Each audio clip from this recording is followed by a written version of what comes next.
Hello, my name is Jean Fellows and I'm from the Grand Ledge Area District Library. Thank you for joining us again at Myths and Legends. We use myths and legends on our YouTube channel to showcase some stories, legends, myths that older kids and teens might enjoy. I'm going to use a pointer today if I can, but I also need to be able to advance the slides. So let's start with this. Today we're looking at the myths and legends of Persia. Now, the Grand Ledge Area District Library has an extensive collection of stories, myths, and legends from many cultures. You'll find these books in the juvenile nonfiction section, and of course, you can always find them by searching our catalog. You'll find myths from the Greek and Roman antiquity, Egyptian, Native American cultures, Norse, and Chinese. We have many exciting books on mythology. Here's the first of the selected books that we'll examine on Persia. And this is called The Phoenix of Persia. It's by Sally Pommy Clayton and Amin Hassanzada Sharif. Oh, wait a second. Where is Persia? It's a good question. So when we talk about where things are, we often say, well, we have to think first about where we are. Here's the United States of America. There's Michigan. So now we know where we are. And when we talk about Persia, we'll be looking all the way across the Atlantic Ocean, through the Mediterranean Ocean, and over here into this section of Asia, the Middle East, and we'll see exactly how that's described. Now, when we search for information, of course, the Grand Ledge Area District Library is a great place to do that. We have many places to look up information, and we can use either our school tools, which will give us access to some encyclopedia references. We can also search our library catalog, and that will bring up information as well.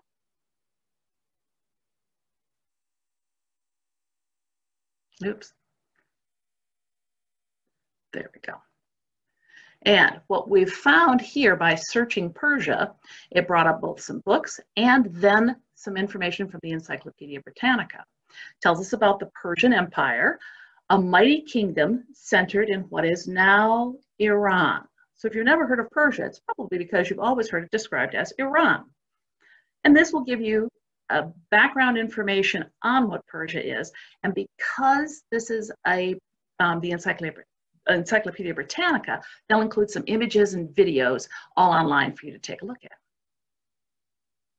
So to look at where the Persian Empire existed at its greatest extent, we can see here again, we're over in the Mediterranean Sea, and we've come into this area above Arabia, above Africa, moving up through the Aral Sea and to the bottom of what we now would think of as Russia.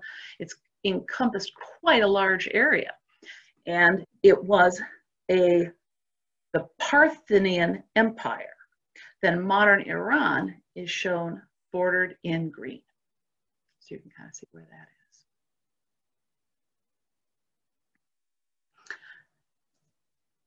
is. This is Apadana in Persepolis. Persian kings built a great hall called Apadana in the city of Persepolis about 2,500 years ago. So you can see there's still a stairway to the hall stands, and carvings on it show a lion attacking a bull. Other carvings are visible off to the side and even on the columns. So when we look at something like this, we know that though this was an ancient culture, this was also a very advanced culture. Okay.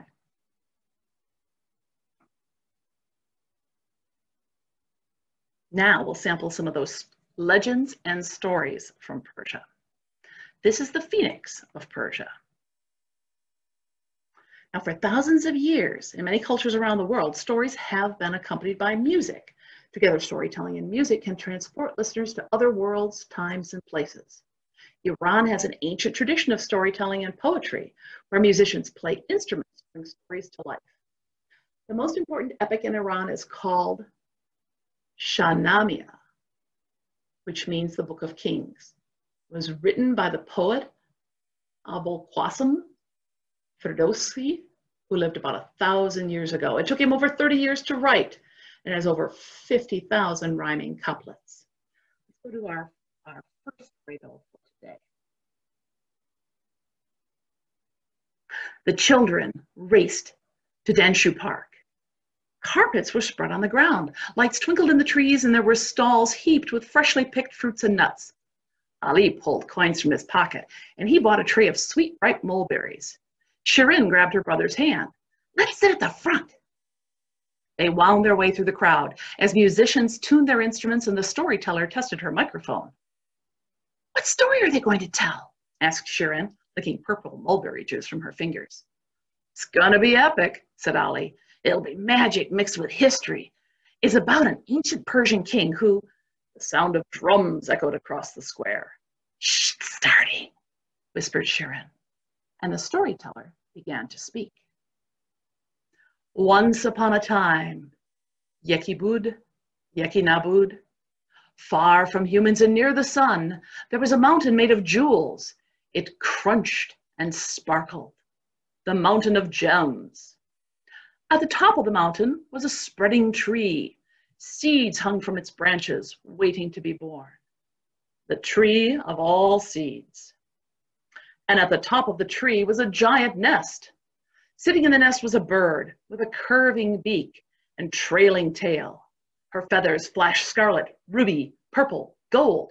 She was the size of 30 birds, and she shone like 100 suns. The Simorgh. The bird flapped her wings, and the tree shook. Seeds blew, seeds flew, seeds scattered across the earth, and life came into being. The Simorgh had a secret. She was a firebird. Her feathers had magic powers.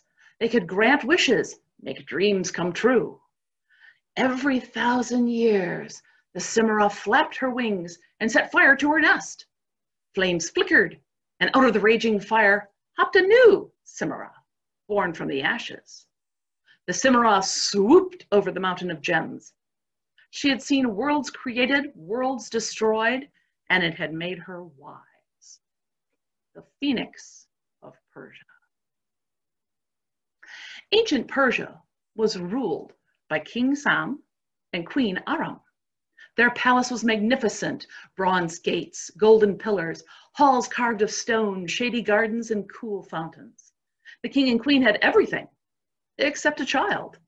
They longed for a baby, but weeks, months, years passed and no child came. Then at last, Queen Aram held a bundle wrapped in a blanket. "We have a baby boy," she cried. King Sam was filled with joy. "I name our son Zal, Prince Zal, a prince for the throne of Persia."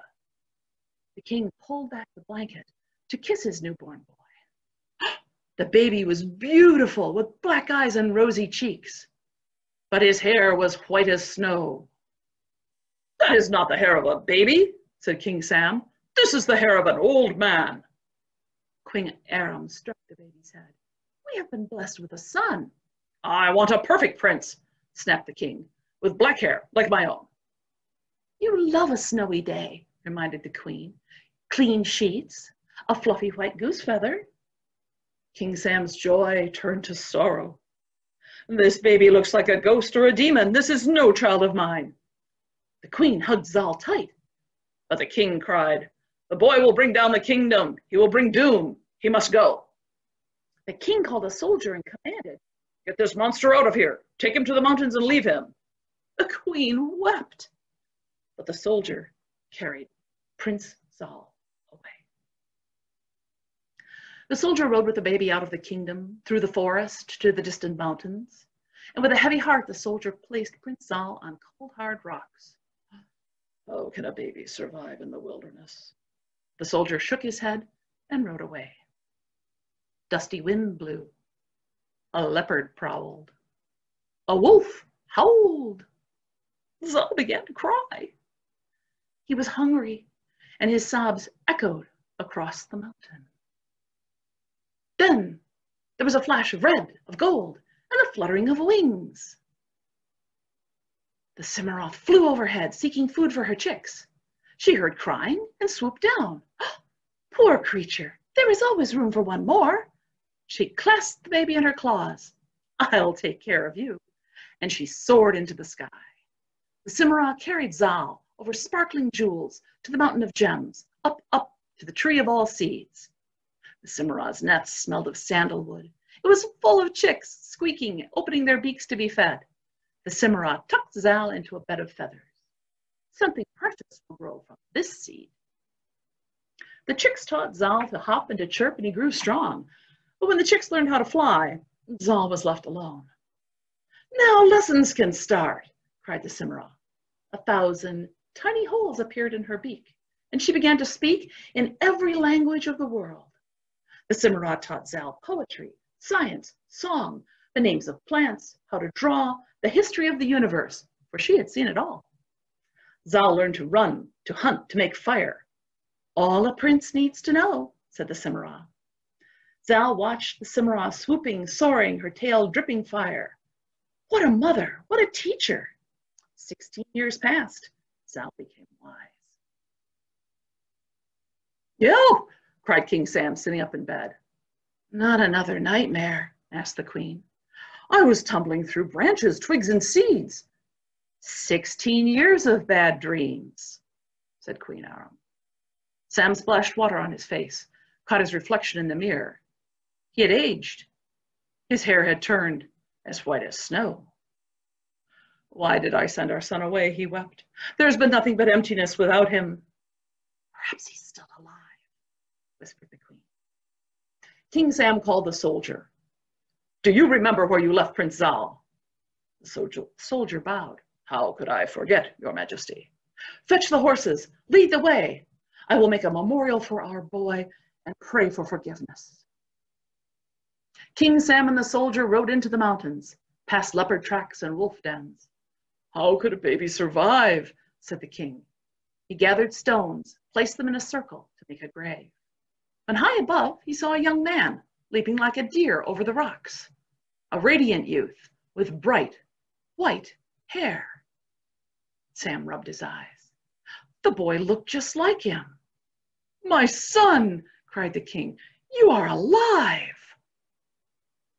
Can you forgive me, called King Sam. You are a precious gift I threw away, and now I know. White hair, black hair, no hair, all life is to be treasured. Zal bounded down the mountainside. Father? Sam opened his arms wide. Prince Zal, come home. Zal gazed at the thick forest and the towering peaks. This is home, he said. Sam took off his crown and offered it to his son. The throne is yours. Zal shook his head. I cannot leave my mother. Flames flickered and the Cimmerian appeared. White hair brings wisdom, she said to Sam. Then she turned to Zal. Being human is being able to forgive. Zal held out his hands. His father clasped them tight, and the years of misery were gone. All birds must fly the nest, said the Cimmerian. It is time for you to go, but pluck some feathers from my tail. If you are in trouble, burn one. I will come. Zal pulled sparkling feathers from the Cimmerian's long tail and thanked his phoenix mother. Father and son set off for home as the Cimmerian beat giant wings and soared into the sky. Queen Aram was waiting to greet them. At last, Zal met his human mother. My jewel has returned, she said. The whole country welcomed King Zal. I will rule well, he said, and the Cimmerian will help. Zal took a fiery feather and placed it like wings around his crown.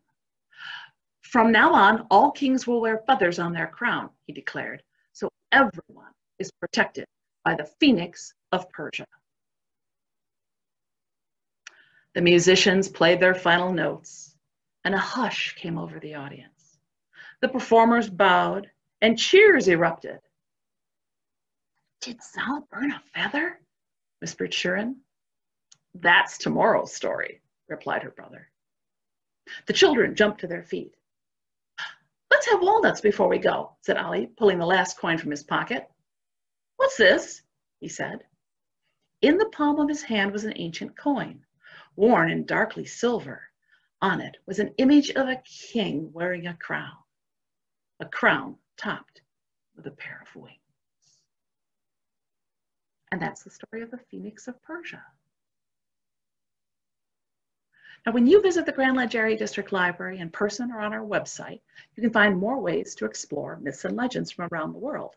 You'll find some updated content on our YouTube channel, keep up with our activities on Facebook, and there's some science and fun experiments too about growing, swooping, flying, and exploding curious gladdle offerings on the links shown on your screen.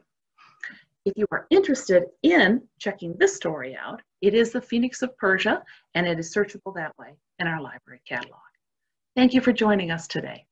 I'll see you next time.